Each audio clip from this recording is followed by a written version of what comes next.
Targaryen cannot be trusted. The Mad King's daughters will destroy the realm. We have an army, a fleet, and 3 dragons. We should hit King's Landing now.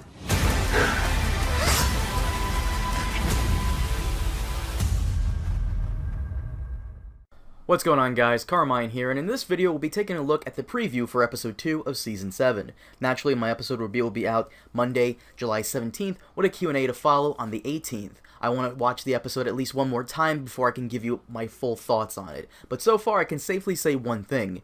It was good. Not amazing, but it did its job and it was good at it. It was a better premiere than season 6, and guess what? It was more than 55 minutes, so I'm very happy with what we got. However, I have a task for all of you. I want you, in the comments below, to give me your own mini review on the episodes, but I want you to review it the way I do it. Go through each section of Westeros. For example, tell me what you thought about the scenes in the north with Sansa and Jon, what about the Riverlands with Arya and the Hound, and so on. I'll read as many as I can, and who knows, it may even appear on my episode review. Now with that out of the way, let's get on to the breakdown. The preview starts off with Lord Royce telling Jon that the Targaryens cannot be trusted. Obviously, he's talking about Dany, so this means that everyone knows that she's landed. But the question is, how do they know? Does she announce her arrival, or does one of her dragons make an example out of someone? It'd be interesting to see the different reactions from every single main character and how they feel about the Targaryens. It does seem like Jon did get Sam's letter about the dragonglass on the island Dany's stationed on, and decides to ride out there. So the meetup with her is definitely possible, because later we see Stark soldiers leaving Winterfell, possibly as an escort.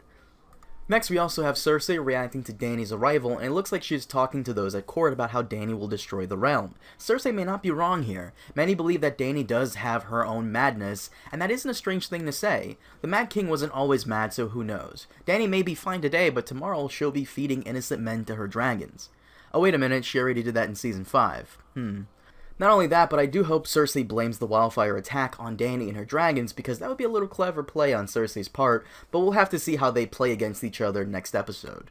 Next up, we have most of Dany's allies at the War Room in Dragonstone, with Yara saying how they should hit King's Landing now, and I've got to say, Yara is pretty smart here. Dany has overwhelming numbers, and power. She has 3 nuclear options, and she can use all 3 with ease. Originally, I thought Dany would be following a certain sellsword plotline in the books, where their ships are separated by the Way of Storm on their way to Westeros, but it does seem we're going in a completely new territory. Dany, unlike other people, isn't being combined with any book-only characters' storylines. Her story this season seems to be show-only, and this is definitely new territory for all of us. It is safe to say that Dany most likely won't be teaming up with everyone in that room in the books. Tyrion is a good possibility, but I highly doubt Ellaria, considering she's been changed up so much, and Yara is also very far away from Dany, so I don't know, but it'll be interesting to see them strategize and sort out battle plans. The Greyjoy fleet can block the port of King's Landing, and the dragons can ravage the Red Keep. Shouldn't be too difficult, but something tells me Euron will be throwing a monkey wrench into their plans. We see in the trailer that he does attack the Greyjoy fleet at nighttime, and later on in the preview it is noticeably dark in their scenes. Speaking of that, we get a quick shot of what looks like Ellaria being attacked or attacking someone, and then of her and Yara making out, because we need that, I guess. Look, you guys had to listen to me bitch about Sam and Gilly for years now, but this time around those two, or at least Gilly, was minimal at best this episode. Sam was alright. I'll get to him later on. But is Ellaria and Yara the new Sam and Gilly? Pointless scenes to flesh out something very unnecessary? My god, I hope not. YouTuber The Dragon Demands has a video on how the House Martell storyline in Season 5 was awful and handled poorly, and what went wrong with the writing, and one of his arguments is that the showrunners have a huge crush for the actress who plays Ellaria, and I'm starting to agree. There is no reason for her to be on the forefront like she is when any of the Sand Snakes will do, but whatever. Hopefully it won't be wasted time, but I'm not holding my breath. We also get a brief shot of Dany and Varys, and this is weird, but they have never said one word to each other. Ever. So in the next episode, we finally get a conversation between these two, and I swear to God, they better not be buddy-buddy. To me, Dany still has never met Varys, and he still needs to answer for that assassination plot back in Season 1 with the wine guy. Not only that, but Varys was still loyal to her father before he died. If there's any 2 people who deserve a good amount of screen time this season, it's these 2. I know everybody wants Jon and Dany, but I'm wanting Varys and Dany. And to close out the preview, we get the ice version of the previous scene with Jon and Peter. I do see Varys as Peter's rival and counterpart, and Dany to Jon, so it's interesting to see this. But my boy Peter here is getting choked out by Jon, and it ain't looking good. The only reason he's still even allowed to stay in Winterfell is because he has some amount of influence over the Vale soldiers. We haven't seen Robin Arryn yet, which I find strange but understandable. Robin likely stayed behind at the Eyrie and sent a sizable force of soldiers under Peter's command. It's not clear whether or not Sansa told Jon about Peter's arranging the marriage between her and Ramsay, but whatever Peter did, Jon is sick of his shit.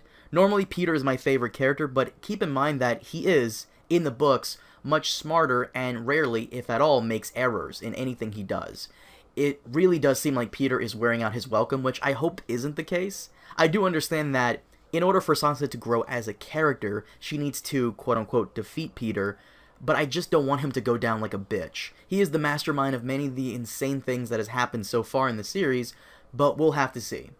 We also get some quick shots of Sansa, Arya, and what appears to be a very familiar direwolf, but I'll let you guys discuss that amongst yourself in the comment section. But anyways, guys, that is my breakdown for the episode 2 preview. Let me know your thoughts about the premiere in the comments below. Once again, just give me a short summary of what you liked and didn't like in each region, and give it a rating if you'd like. 1 to 10 or 1 to 5, whatever you want. But as always, thanks for watching. Be sure to like the video and subscribe if you already haven't, and I'll see you next time. Baba Booey.